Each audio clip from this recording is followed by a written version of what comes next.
ओम नमः शिवाय। हर हर महादेव। आप सभी को सोमवार व्रत की हार्दिक शुभकामनाएं।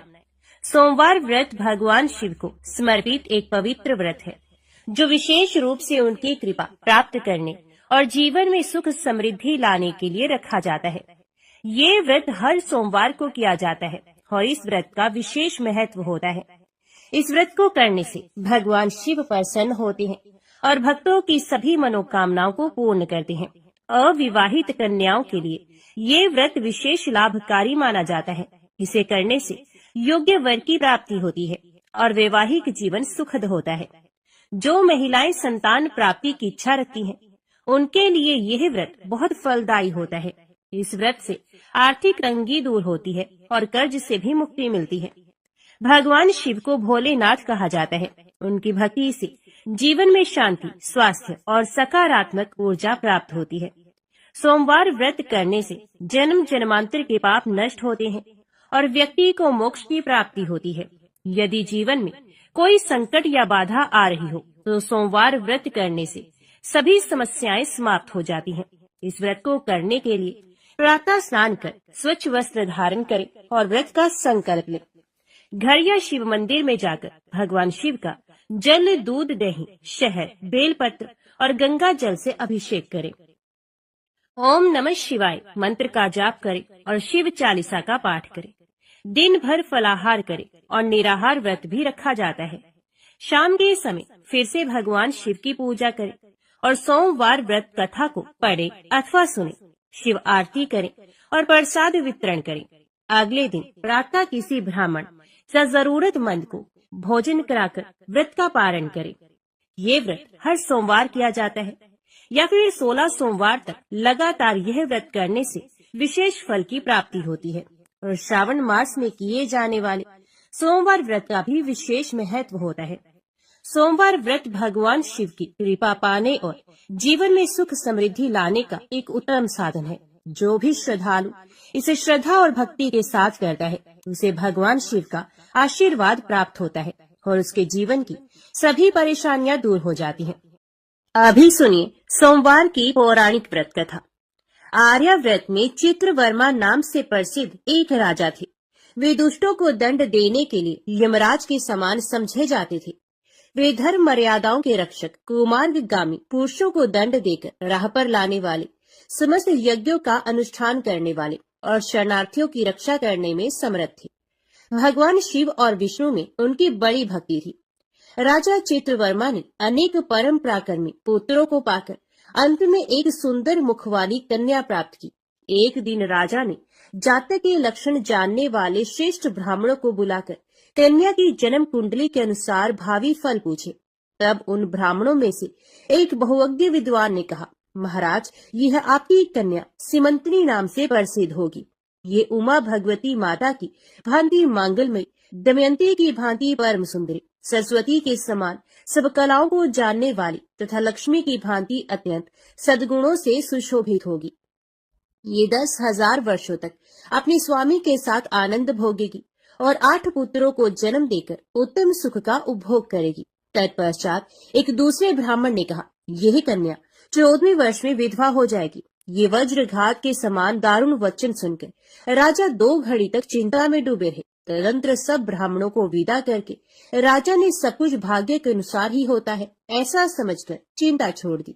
सीमंतनी धीरे धीरे सयानी हुई। अपनी सखी के मुख से भावी वैधव्य की बात सुनकर उसे बड़ा खेद हुआ। तो उसने चिंता मगन होकर याज्ञवल्क्य मुनि की पत्नी मैत्रेयी जी से पूछा, माताजी, मैं आपके चरणों की शरण में आई हूँ। मुझे सौभाग्य बढ़ाने वाले सत्कर्म का उपदेश दीजिए। इस प्रकार शरण में आई हुई राजकन्या से पतिव्रता मैत्रेयी ने कहा, सुंदरी, तू शिव सहित पार्वती जी की शरण में जा और सोमवार को एकाग्रचित हो स्नान और उपवास पूर्वक स्वच्छ वस्त्र धारण करके शिव और पार्वती का पूजन कर।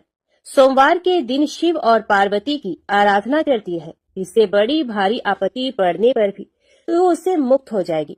घोर से घोर एवं भयंकर महाकलेश में पड़कर भी शिव पूजन ना छोड़ना। उसके प्रभाव से महान भय से पार हो जाओगी। इस प्रकार सीमंतिनी को आश्वासन देकर पतिव्रता मैत्रेयी आश्रम को चली गई। राजकुमारी ने उनके कथन अनुसार भगवान शिव का पूजन प्रारंभ किया। निषद देश में नल की पत्नी दमयंती के गर्भ से इंद्रसेन नामक पुत्र हुआ था। राजा इंद्रसेन के पुत्र चंद्रागत हुए। नृपश्रेष्ठ चित्रवर्मा ने राजकुमार चंद्रागत को बुलाकर गुरुजनों की आज्ञा से उन्हीं के साथ अपनी पुत्री सीमंतिनी का विवाह कर दिया। उस विवाह में बड़ा उत्सव हुआ था। विवाह के पश्चात चंद्रागत कुछ काल तक ससुराल में ही रहे। एक दिन राजकुमार यमुना के पार जाने के लिए कुछ मित्रों के साथ नाव पर सवार हुए। भाग्यवश नाव यमुना के भंवर में मल्लाहों सहित डूब गई। यमुना के दोनों तटों पर बड़ा भारी हाहाकार मच गया। इस दुर्घटना को देखने वाले समस्त सैनिकों के विलाप से सारा आकाश मंडल गूंज उठा। डूबने वालों में से कुछ तो मर गए और कुछ ग्राहों के पेट में चले गए तथा राजकुमार आदि कुछ लोग उस महाजाल में अदृश्य हो गए। ये समाचार सुनकर राजा चित्रवर्मा बड़े व्याकुल हुए और यमुना के किनारे आकर मूर्छित होकर गिर पड़े। सीमंतिनी ने भी जब ये समाचार सुना तब वह अचेत होकर धरती पर गिर पड़ी। राजा इंद्रसेन भी अपने पुत्र के डूबने का समाचार पाकर रानियों सहित बहुत दुखी हुए और शुद्ध बुद्ध खोकर गिर पड़े। तदंतर बड़े बूढ़ों के समझाने पर राजा चित्रवर्मा धीरे धीरे नगर में आए और उन्होंने अपनी पुत्री को धीरज बंधाया। राजा चित्रवर्मा ने जल में डूबे हुए अपने दामाद का औधर देह कृत्य वहां आए हुए उनके बंधु बांधवों से करवाया। पतिव्रता सीमंतिनी ने चीता में बैठकर पतिलोक में जाने का विचार किया, किंतु उसके पिता ने स्नेहवश उसे रोक लिया। तब वे विधवा जीवन व्यतीत करने लगी। मुनि पत्नी मैत्रेयी ने जिस शुभ सोमवार व्रत का उपदेश दिया था उसे सदाचार परायणा सीमंतिनी ने विधवा होने पर भी नहीं छोड़ा। इस प्रकार 14वें वर्ष की आयु में अत्यंत दारुण दुख पाकर वे भगवान शिव के चरणार बिंदों का चिंतन करने लगी। शिव की आराधना करते करते उसके 3 वर्ष व्यतीत हो गए। उधर पुत्र शोक से उन्मत्त हुए राजा इंद्रसेन को बलपूर्वक दबाकर उनके भाइयों ने सारा राज्य छीन लिया और उन्हें पत्नी सहित पकड़कर कारागृह में डाल दिया। इंद्रसेन के पुत्र चंद्रागत यमुना के जल में डूबने पर नीचे नीचे गहराई में उतरने लगे। बहुत नीचे जाने पर उन्होंने नागवधों को जल क्रीड़ा में निमग्न देखा। राजकुमार को देखकर वे भी विस्मित हुए और उन्हें पाताल लोक में ले गए। वहां चंद्रागत ने तक्षक नाग के परम अद्भुत रमणीय नगर में प्रवेश किया और इंद्र भवन के समान मनोहर एक सुंदर महल देखा, जो बड़े बड़े रत्नों की प्रकाशमान किरणों से उद्दीप्त हो रहा था। भगवान सूर्य के समान तेजस्वी तक्षक नाग को सभा भवन में विराजमान देख परम बुद्धिमान राजकुमार ने प्रणाम किया और हाथ जोड़कर खड़े हो गए। तक्षक के तेज से उनके नेत्र चौंधे आ गए। नागराज ने भी मनोरम राजकुमार को देखकर उन नागिनों से पूछा, ये कौन है और कहाँ से आया है? उन्होंने उत्तर दिया, हमने इसे यमुना जल में देखा है और इसके कुल तथा नाम का परिचय न होने के कारण आपके पास ले आई हैं। तब तक्षक ने राजकुमार से पूछा, तुम किसके पुत्र हो, कौन हो, कौन सा तुम्हारा देश है और यहाँ पर तुम्हारा कैसे आगमन हुआ है? राजपुत्र ने कहा, भूमंडल में निषद नाम से प्रसिद्ध एक देश है। उसके स्वामी राजा नल महायशस्वी हो गए हैं। वे पुण्य श्लोक माने जाते हैं। उनके पुत्र इंद्रसेन हुए और इंद्रसेन का पुत्र मैं हुआ। मेरा नाम चंद्रागत है। मैं अभी नूतन विवाह करके ससुराल में ही टिका था और यमुना जी के जल में विहार करता हुआ दैव की प्रेरणा से डूब गया।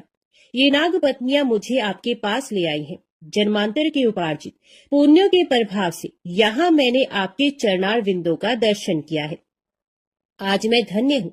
मेरे माता पिता कृतार्थ हो गए, क्योंकि आपने दया करके मेरी ओर देखा और मुझसे वार्तालाप किया है। इस प्रकार अत्यंत मनोहर उदारता पूर्ण वचन सुनकर तक्षक ने कहा, राजकुमार तुम भय न करो, धैर्य रखो और बताओ, तुम संपूर्ण देवताओं में किसकी पूजा करते हो? राजकुमार ने कहा, जो संपूर्ण देवों में महादेव कहे जाते हैं उन्हें विश्वात्मा उमापति भगवान शिव की मैं पूजा करता हूँ, जो विधाता के भी विधाता, कारणों के भी कारण और तेजों में सर्वोत्कृष्ट तेज है। वे भगवान शिव मेरी परम गति है, जो अत्यंत निकट होकर भी पाप से दूषित चित्त वाले पुरुषों के लिए बहुत दूर है, तथा जिनके तेज की कोई सीमा नहीं, जो अग्नि, भूमि, वायु, जल और आकाश में भी स्थित है। ये विश्वात्मा भगवान सदाशिव हम सबके लिए परम पूजनीय है। जो संपूर्ण भूतों के साक्षी, सबकी आत्मा में स्थित रहने वाले परमेश्वर तथा निरंजन है।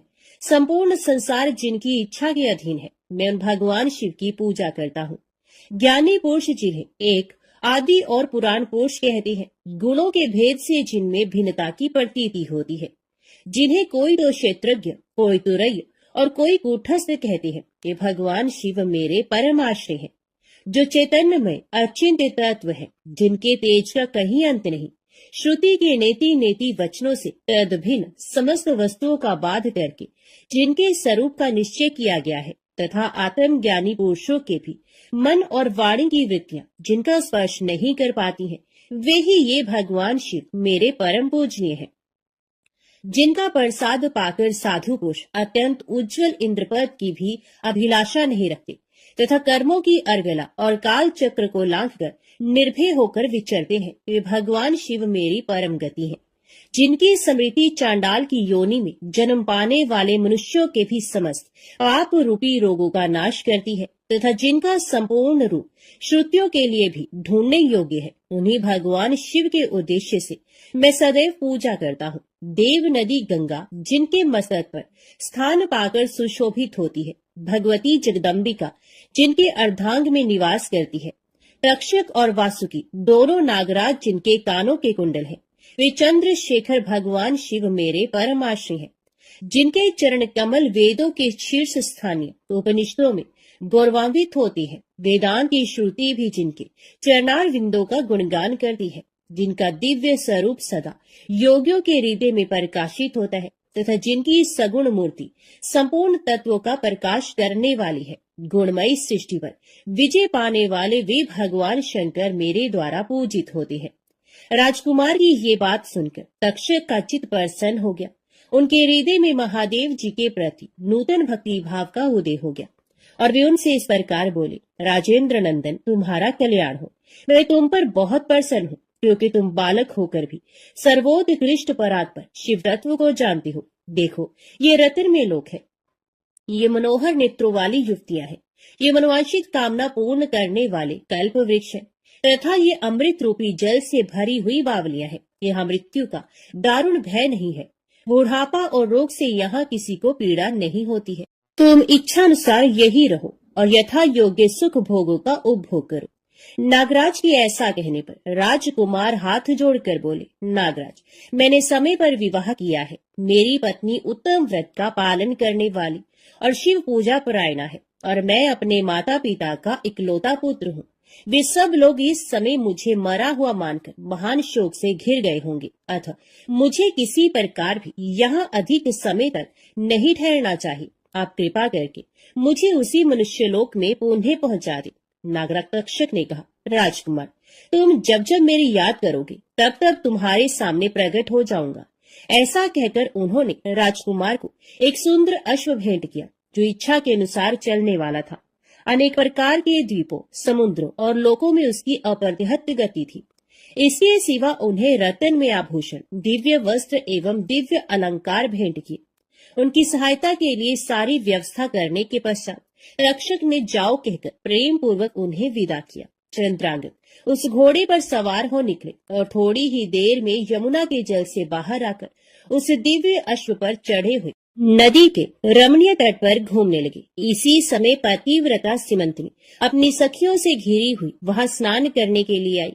उसने यमुना के तट पर मनुष्य रूप धारी नाग कुमार के साथ भ्रमण करते हुए राजकुमार चंद्रांगद को देखा।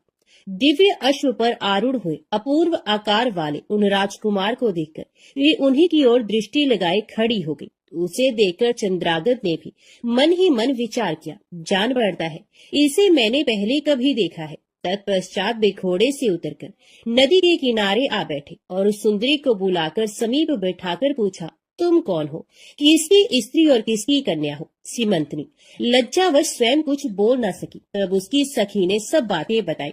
इसका नाम सीमंतनी है।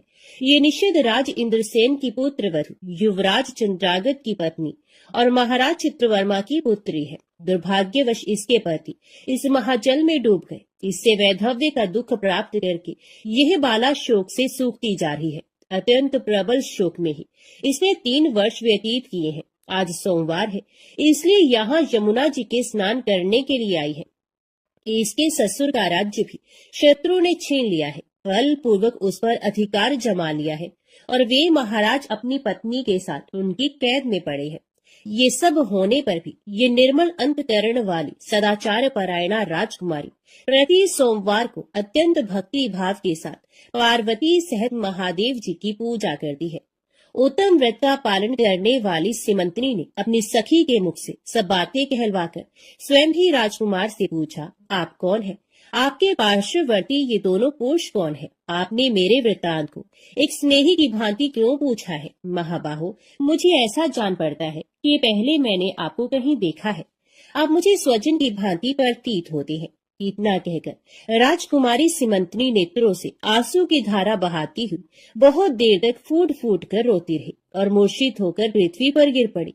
अपनी प्रियतमा के शोक का कारण सुनकर चंद्रागत भी शोक से व्याकुल हो 2 घड़ी तक चुपचाप बैठे रहे। तदंतर सीमंतनी उठकर राजकुमार की ओर बारंबार निहारने लगी। उसने पहले देखे हुए अंग चिन्हों, स्वर आदि लक्षणों, अवस्था के प्रमाण तथा रूप रंग आदि की परीक्षा करके ये निश्चय किया कि ये अवश्य ही मेरे पति हैं, क्योंकि मेरा हृदय प्रेम से अधीर होकर इन्हीं में अनुरक्त हुआ है। परंतु क्या मुझ अभागिनी को अपने मरे हुए पति का दर्शन हो सकता है? ये स्वप्न है या भ्रम? अथवा मुनि पत्नी मैत्रेयी ने जो मुझे ये कहा था कि तुम भारी से भारी विपत्ति में पड़ने पर भी इस व्रत का पालन करती रहना, उसी का तो ये फल नहीं है। एक श्रेष्ठ ब्राह्मण ने मेरा 10,000 वर्षों का सौभाग्य बतलाया था। उन ब्राह्मण देवता का ये वचन अवश्य सत्य होगा, ये ईश्वर के बिना कौन जान सकता है। इधर प्रतिदिन मुझे मंगल सूचक शुभ शगुन दिखाई देते हैं। पार्वती देवी के प्राणनाथ भगवान शिव के प्रसन्न होने पर देहधारियों के लिए कौन सी वस्तु दुर्लभ हो सकती है? इस प्रकार भांति भांति से विचार करके उसका संदेह दूर हुआ। तब लज्जा से उसने अपना मुख नीचे की ओर कर लिया। उस समय राजकुमार ने कहा, भद्रे, मैं तुम्हारे पति के शोक संतप्त माता पिता से ये समाचार बतलाने के लिए जा रहा हूँ। तुम्हारा कल्याण हो, तुम्हारे पति तुमसे शीघ्र ही मिलेंगे। यो कहकर राजकुमार घोड़े पर सवार हुए और अपने दोनों सहायकों के साथ शीघ्र ही अपने राज्य में पहुंचे। वहाँ नागरोद्यान के समीप स्थित होकर उन्होंने नागराज के पुत्र को राज सिंहासन पर अधिकार जमाए बैठे हुए बंधुओं के समीप भेजा। नागकुमार ने शीघ्र जाकर उन सब से कहा, तुम सब लोग महाराज इंद्रसेन को अविलंब कारागृह से मुक्त करो और सिंहासन छोड़कर हट जाओ। महाराज के पुत्र चंद्रागत पाताल लोक से लौटकर यहाँ आए हैं। तुम आनाकानी ना करो, नहीं तो चंद्रागत के बाण तुम्हारे प्राण हर लेंगे। फिर यमुना जी के जल में डूबकर नागराज तक्षक के घर जा पहुंचे थे। वहां से उनकी सहायता पाकर पुण्य इस लोक में लौटे हैं। नागकुमार की कही हुई ये सारी बातें सुनकर शत्रुओं ने भी बहुत अच्छा कहकर उनकी आज्ञा स्वीकार की और महाराज इंद्रसेन को उनके खोए हुए पुत्र के पुनः लौट आने का समाचार बताकर उनका सिंहासन उन्हें लौटा दिया। महाराज को प्रसन्न करके भी वे लोग भयभीत बने रहे। मेरा पुत्र आ रहा है, ये बात सुनकर राजा प्रेम के आंसू बहाते हुए आनंद में डूब गए। यही दशा महारानी की भी थी। तदंतर सब नागरिक, वृद्ध, मंत्री और पुरोहित आगे जाकर चंद्रागत से मिले और उन्हें हृदय से लगाकर महाराज के समीप ले आए। अपने भवन में प्रवेश करके अश्रु वर्षा करते हुए राजकुमार ने माता पिता के चरणों में प्रणाम किया। चरणों में पड़े हुए पुत्र को उठाकर राजा ने अश्रु सिक्त हृदय से लगा लिया। क्रमश सब माताओं को प्रणाम करके उनका आशीर्वाद लेकर राजकुमार पूर्ववासियों से मिले और उन्होंने सबको यथा योग्य सम्मान दिया। उन्होंने सबके साथ राजसभा में बैठकर अपना सब वृतांत पिता से निवेदन किया और नागराज रक्षक से मित्रता होने की भी बात बताई। राजकुमार का चित्र देख और सुनकर राजा इंद्रसेन हर्ष से विवल हो गए। उन्होंने अपने मन में यही माना कि मेरी पुत्र वधु ने भगवान महेश्वर की आराधना करके इस अनुपम सौभाग्य का अर्जन किया है। निषदराज ने ये मंगलमय वार्ता दूतों के द्वारा महाराज चित्रवर्मा को भी कहला दी। ये अमृतमय वार्ता सुनकर महाराज चित्रवर्मा आनंद से विवल हो गए और बड़े वेग से उठकर उन्होंने संदेश वाहकों को उपहार में बहुत धन दिया। फिर अपनी पुत्री को बुलवाकर उन्होंने उससे वैधव्य के चिन्हों का परित्याग करवाया और उसे नाना प्रकार के आभूषणों से विभूषित किया। तत्पश्चात समूचे राष्ट्र के गांव और नगर आदि में बड़ा भारी उत्सव हुआ और सब लोगों ने राजकुमारी सीमंतिनी के सदाचार की बड़ी प्रशंसा की। चित्रवर्मा ने इंद्रसेन के पुत्र चंद्रागत को बुलाकर सीमंतिनी को उनके साथ विदा कर दिया। चंद्रागत ने तक्षक के घर से लाए हुए रत्न आदि आभूषणों के द्वारा, जो मानव मात्र के लिए अत्यंत दुर्लभ है, अपनी पत्नी को अलंकृत किया। तपे हुए स्वर्ण के समान सुशोभित 40 कोस तक जाने वाली सुगंध से युक्त दिव्य अंगराग से सीमंतिनी की बड़ी शोभा हो रही थी। कमल के केसर के समान रंग वाले कल्प वृक्ष के पुष्पों से बनी हुई और कभी ना कुम्हलाने वाली माला भी सती सीमंतिनी की शोभा बढ़ा रही थी। इस प्रकार शुभ मुहूर्त में अपनी पत्नी को साथ लेकर श्वशुर की आज्ञा से चंद्रागत उन्हें अपनी नगरी में आए। महाराज इंद्रसेन ने अपने पुत्र को राज सिंहासन पर बिठाकर तपस्या द्वारा भगवान शिव की आराधना करके योगी पुरुषों को उपलब्ध होने वाली उत्तम गति प्राप्त की। राजा चंद्रागत ने अपनी धर्म पत्नी सीमंतिनी के साथ 10,000 वर्षों तक नाना प्रकार के विषयों का उपभोग किया। उन्होंने 8 पुत्रों और 1 कन्या को जन्म दिया। सीमंतिनी प्रतिदिन भगवान महेश्वर की पूजा करती हुई अपने स्वामी के साथ सुखपूर्वक रहने लगी। उसने सोमवार व्रत के प्रभाव से अपना खोया हुआ सौभाग्य प्राप्त कर लिया। ओम नमः शिवाय। हर हर महादेव। अभी सुनिए 16 सोमवार की व्रत कथा। एक बार भगवान शिवजी पार्वती जी के साथ भ्रमण करते हुए मृत्यु लोक की अमरावती नगरी में पहुंचे। उस नगर के राजा ने भगवान शिव का एक विशाल मंदिर बनवा रखा था। शिव और पार्वती उस मंदिर में रहने लगे। एक दिन पार्वती ने भगवान शिव से कहा कि हे प्राणनाथ, आज मेरी चौसर खेलने की इच्छा हो रही है। पार्वती की इच्छा जानकर शिव पार्वती के साथ चौसर खेलने बैठ गए। खेल प्रारंभ होते ही उस मंदिर का पुजारी वहां आ गया। माता पार्वती जी ने पुजारी जी से पूछा कि हे पुजारी जी, ये बताइए कि इस बाजी में किसकी जीत होगी। तो ब्राह्मण ने कहा कि महादेव जी की, परंतु चौसर में शिव जी की पराजय हुई और माता पार्वती जी की जीत हुई। तो ब्राह्मण को उन्होंने झूठ बोलने के अपराध में कोढ़ी होने का श्राप दिया। शिव और पार्वती उस मंदिर से कैलाश पर्वत पर लौट गए। पार्वती जी के श्राप के कारण पुजारी कोढ़ी हो गया। नगर के स्त्री पुरुष उस पुजारी की परछाई से भी दूर दूर रहने लगे। कुछ लोगों ने राजा से पुजारी के कोढ़ी हो जाने की शिकायत की, तो राजा ने किसी पाप के कारण पुजारी के कोढ़ी हो जाने का विचार कर उस मंदिर से निकलवा दिया। उसकी जगह दूसरे ब्राह्मण को पुजारी बना दिया गया। कोढ़ी पुजारी मंदिर के बाहर बैठकर भिक्षा मांगने लगा। कई दिनों के पश्चात स्वर्गलोक की कुछ अप्सराएं उस मंदिर में पधारी और उसे देखकर अप्सराओं ने कारण पूछा। पुजारी ने उन्हें भगवान शिव और पार्वती जी के चौसर खेलने और पार्वती जी के शाप देने की सारी कहानी कह सुनाई।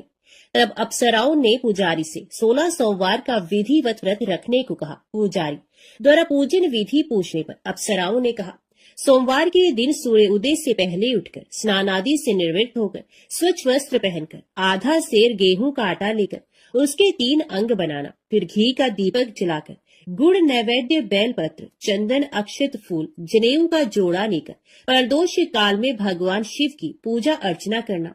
पूजा के बाद 3 अंगों में एक अंग भगवान शिव को अर्पण करके एक आप ग्रहण करना। शेष 2 अंगों को भगवान का प्रसाद मानकर वहां उपस्थित स्त्री पुरुषों और बच्चों को बांट देना। इस तरह व्रत करते हुए जब 16 सोमवार बीत जाए तो 17वें सोमवार को 1 पाव आटे की बाटी बनाकर उसमें घी और गुड़ मिलाकर चूरमा बनाना। फिर भगवान शिव को भोग लगाकर वहां उपस्थित स्त्री पुरुष और बच्चों को प्रसाद बांट देना। इस तरह 16 सोमवार व्रत करने और व्रत कथा को सुनने से भगवान शिव तुम्हारी कोढ़ को नष्ट करके तुम्हारी सभी मनोकामनाएं पूरी कर देंगे। इतना कहकर अप्सराएं स्वर्गलोक को चली गई।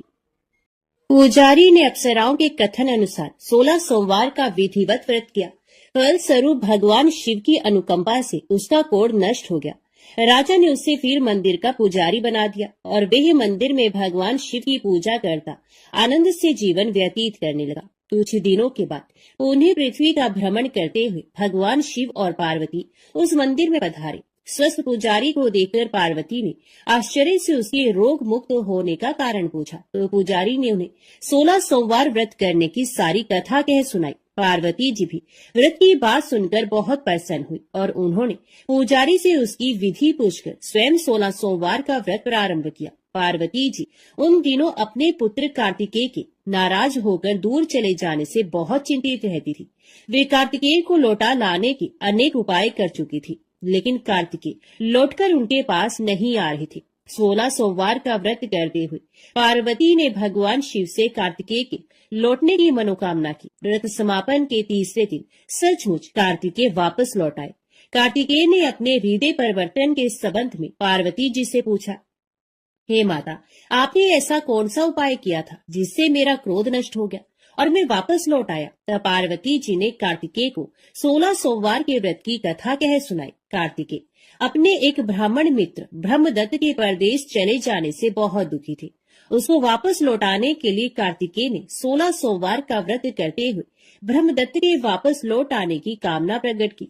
व्रत के समापन के कुछ दिनों के बाद मित्र लौट आया। ब्राह्मण ने कार्तिकेय से कहा, प्रिय मित्र, तुमने ऐसा कौन सा उपाय किया जिससे परदेश में मेरे विचार एकदम परिवर्तित हो गए और मैं तुम्हारा स्मरण करते हुए लौट आया? कार्तिकेय ने अपने मित्र को भी 16 सोमवार के व्रत की कथा विधि सुनाई। ब्राह्मण मित्र व्रत के बारे में सुनकर बहुत खुश हुआ और उसने भी व्रत किया।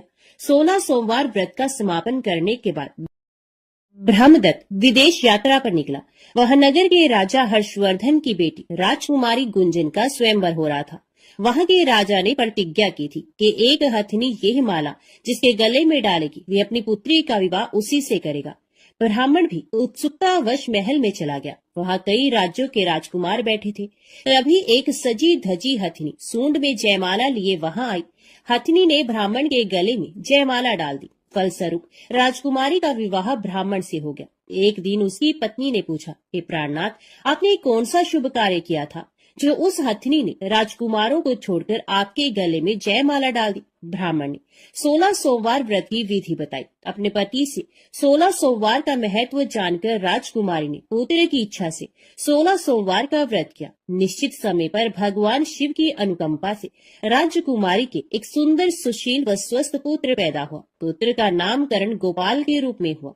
बड़ा होने पर पुत्र गोपाल ने भी माँ से एक दिन प्रश्न किया कि मैंने तुम्हारे ही घर में जन्म लिया, इसका क्या कारण है? माता गुंजन ने पुत्र को 16 सोमवार व्रत की जानकारी दी। व्रत का महत्व जानकर गोपाल ने भी व्रत करने का संकल्प किया। गोपाल जब 16 वर्ष का हुआ तो उसने राज्य पाने की इच्छा से 16 सोमवार का विधिवत व्रत किया। व्रत समापन के बाद गोपाल घूमने के लिए समीप के नगर में गया। वहां के वृद्ध राजा ने गोपाल को पसंद किया और बहुत धूमधाम से अपनी पुत्री राजकुमारी मंगला का विवाह गोपाल के साथ कर दिया। 16 सोमवार के व्रत करने से गोपाल महल में पहुंचकर आनंद से रहने लगा। 2 वर्ष बाद वृद्ध राजा का निधन हो गया तो गोपाल को उस नगर का राजा बना दिया गया। इस तरह 16 सोमवार व्रत करने से गोपाल की राज्य पाने की इच्छा पूर्ण हुई। राजा बनने के बाद भी वे विधिवत 16 सोमवार का व्रत करता रहा। व्रत के समापन पर 17वें सोमवार को गोपाल ने अपनी पत्नी मंगला से कहा कि व्रत की सारी सामग्री लेकर वे समीप के शिव मंदिर में पहुंचे। पति की आज्ञा का उल्लंघन करके सेवकों द्वारा पूजा की सामग्री मंदिर में भेज दी, स्वयं मंदिर नहीं गई। जब राजा ने भगवान शिव की पूजा पूरी की तो आकाशवाणी हुई, हे राजन, तेरी रानी ने 16 सोमवार व्रत का अनादर किया है, सो रानी को महल से निकाल दे, नहीं तो तेरा सब वैभव नष्ट हो जाएगा। आकाशवाणी सुनकर उसने तुरंत महल में पहुंचकर अपने सैनिकों को आदेश दिया कि रानी को दूर किसी नगर में छोड़ाओ। सैनिकों ने राजा की आज्ञा का पालन करते हुए उसे तत्काल घर से निकाल दिया। रानी भूखी प्यासी उस नगर में भटकने लगी। रानी को उस नगर में एक बुढ़िया मिली। ये बुढ़िया सूत काट कर बाजार बेचने जा रही थी, लेकिन इस बुढ़िया से सूत उठ नहीं रहा था। बुढ़िया ने रानी से कहा, बेटी, यदि तुम मेरा सूत उठाकर बाजार तक पहुंचा दो और सूत बेचने में मेरी मदद करो तो मैं तुम्हें धन दूंगी। रानी ने बुढ़िया की बात मान ली, लेकिन जैसे ही रानी ने सूत की गठरी को हाथ लगाया तभी जोर की आंधी चली और गठरी खुल जाने से सारा सूत आंधी में उड़ गया। बुढ़िया ने उसे फटकार कर भगा दिया। रानी चलते चलते नगर में एक तेली के घर पहुंची। उस तेली ने तरस खाकर रानी को घर में रहने के लिए कह दिया, लेकिन तभी भगवान शिव के प्रकोप से तेली के तेल से भरे मटके एक एक करके फूटने लगे। तेली ने भी भगा दिया। भूख प्यास से व्याकुल रानी वहां से आगे गई और चल पड़ी। रानी ने एक नदी पर जल पीकर अपनी प्यास शांत करनी चाही तो नदी का जल उसके स्पर्श से सूख गया। अपने भाग्य को कोसती हुई रानी आगे चल दी। चलते चलते रानी एक जंगल में पहुंची। उस जंगल में एक तालाब था, उसमें निर्मल जल भरा हुआ था। निर्मल जल देखकर रानी की प्यास तेज हो गई, जल पीने लगी। रानी ने तालाब की सीढ़ियां उतरकर जैसे ही जल को स्पर्श किया तभी उस जल में असंख्य कीड़े उत्पन्न हो गए। रानी ने दुखी होकर उस गंदे जल को पीकर अपनी प्यास शांत की। रानी ने एक पेड़ की छाया में बैठकर कुछ देर आराम करना चाहा तो उस पेड़ के पत्ते पल भर में सूखकर बिखर गए। रानी दूसरे पेड़ के नीचे जाकर बैठी। जिस पेड़ के नीचे बैठती वही सूख जाता। वन और सरोवर की ये दशा देखकर वहां के गवाले बहुत हैरान हुए। गवाले रानी को समीप के मंदिर में पुजारी जी के पास ले गए। रानी के चेहरे को देखकर ही पुजारी जान गए कि रानी अवश्य किसी बड़े घर की है, भाग्य के कारण दर दर भटक रही है। पुजारी ने रानी से कहा, पुत्री तुम कोई चिंता नहीं करो, मेरे साथ इस मंदिर में रहो, कुछ ही दिनों में सब ठीक हो जाएगा। पुजारी की बातों से रानी को बहुत सांत्वना मिली। रानी उस मंदिर में रहने लगी। रानी भोजन बनाती तो सब्जी जल जाती, आटे में कीड़े पड़ जाते, जल से बदबू आने लगती। पुजारी भी रानी के दुर्भाग्य से बहुत चिंतित होते हुए बोली, हे पुत्री, अवश्य तुझसे कोई अनुचित काम हुआ है जिसके कारण देवता तुझसे नाराज है और उनकी नाराजगी के कारण ही तुम्हारी ये दशा हुई है। पुजारी की बात सुनकर रानी ने अपने पति के आदेश पर मंदिर में न जाकर शिव की पूजा नहीं करने की सारी कथा कह सुनाई। तो पुजारी ने कहा, अब तुम कोई चिंता मत करो, कल सोमवार है और कल से तुम 16 सोमवार के व्रत करना शुरू कर दो। भगवान शिव अवश्य तुम्हारे दोषों को क्षमा कर देंगे। पुजारी की बात मानकर रानी ने 16 सोमवार के व्रत प्रारंभ कर दिए। रानी सोमवार का व्रत करके शिव की विधिवत पूजा अर्चना की और व्रत कथा सुनने लगी। जब रानी ने 17वें सोमवार को विधिवत व्रत का समापन किया तो उधर उसके पति राजा के मन में रानी की याद आई। राजा ने तुरंत अपने सैनिकों को रानी को ढूंढकर लाने के लिए भेजा। रानी को ढूंढते हुए सैनिक मंदिर में पहुंचे और रानी से लौटकर चलने के लिए कहा। पुजारी ने सैनिकों से मना कर दिया और सैनिक निराश होकर लौट गए। उन्होंने लौटकर राजा को सारी बात बताई।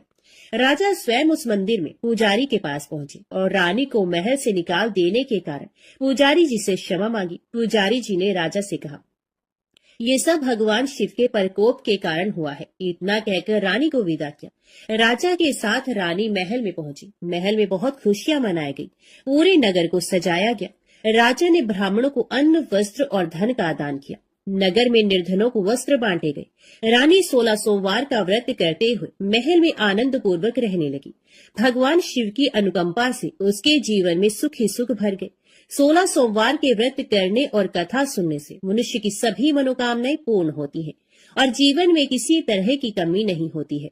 स्त्री पुरुष आनंद पूर्वक जीवन यापन करते हुए मोक्ष को प्राप्त होती है।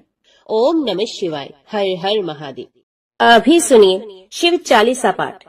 श्री गणेश गिरजा सुवन मंगल मूल सुजान, कहत अयोध्या दास तुम देहु अभय वरदान। जय गिरजापति दीन दयाला, सदा करत संतन प्रतिपाला। भाल चंद्रमा सोहत नीके, कानन कुंडल नाग फनीके। अंग गौर श्रीरंग बहाय, मुंड माल तन छारे लगाए। वस्त्र खाल बागंबर सोहे, छवि को देख नाग मुनि मोहे।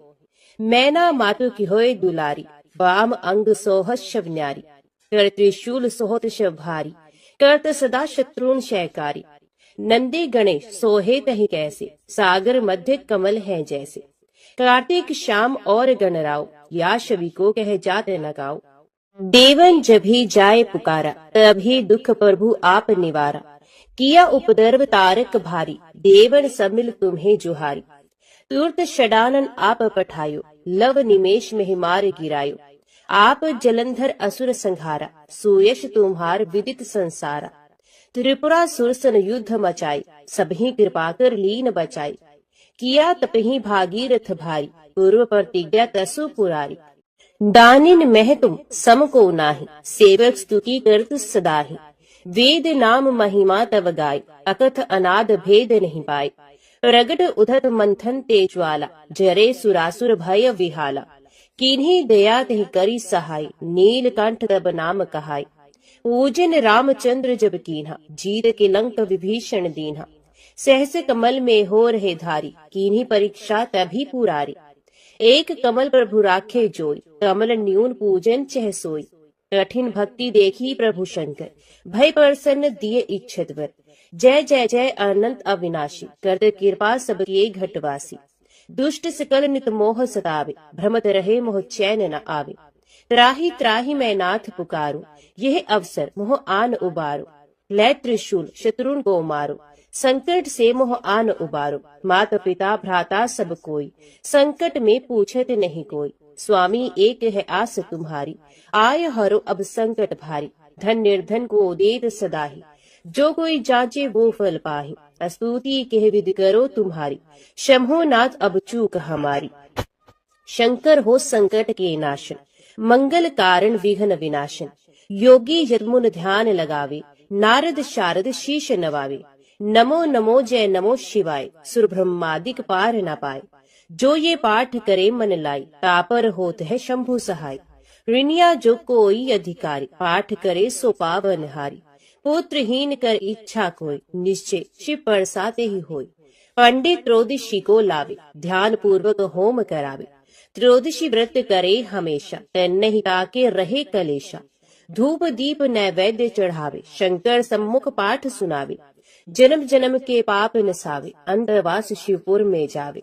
कहे अयोध्या आस तुम्हारी, जान सकल दुख हरी हमारी।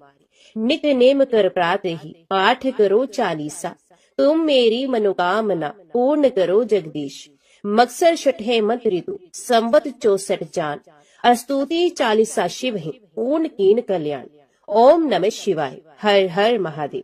अभी सुनते हैं भगवान भोलेनाथ की आरती। जय शिव ओंकारा, प्रभु जय शिव ओंकारा। ब्रह्मा विष्णु सदा शिव, अर्धांगी धारा।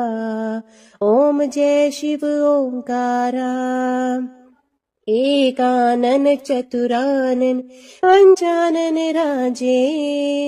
हंसासन गरुड़ासन वृषवाहन साजे। ओम जय शिव ओंकारा। दो भुज चार चतुर्भुज, 10 भुज अति सोहे। त्रिगुण रूप निरखता, त्रिभुवन जन मोहे। ओम जय शिव ओंकारा। अक्षमाला बनमाला, रुंडमाला धारी। चंदन मृग मद सोहे, भाले शशिधारी। ओम जय शिव ओंकारा। श्वेतांबर पीतांबर बाघांबर अंगे। सनकादिक करुणादिक भूतादिक संगे। ओम जय शिव ओंकारा। कर के मध्य कमंडलू, चक्र त्रिशूल धरता। जग करता जग भरता, जग संहार करता। ओम जय शिव ओंकारा। ब्रह्मा विष्णु सदा शिव, जानत अविवेका। प्रणवाक्षर मध्य ये तीनों एका। ओम जय शिव ओंकारा। काशी में विश्वनाथ विराजत, नंदी ब्रह्मचारी। नित उठ भोग लगावत, महिमा अति भारी। ओम जय शिव ओंकारा। त्रिगुण शिव जी की आरती, जो कोई नर गावे। कहत शिवानंद स्वामी, मन वांछित फल पावे। ओम जय शिव ओंकारा। ओम जय शिव ओंकारा। स्वामी हरि शिव ओंकारा। ब्रह्मा विष्णु सदा शिव, अर्धांगी धारा। ओम जय शिव ओंकारा। ओम नमः शिवाय, हर हर महादेव।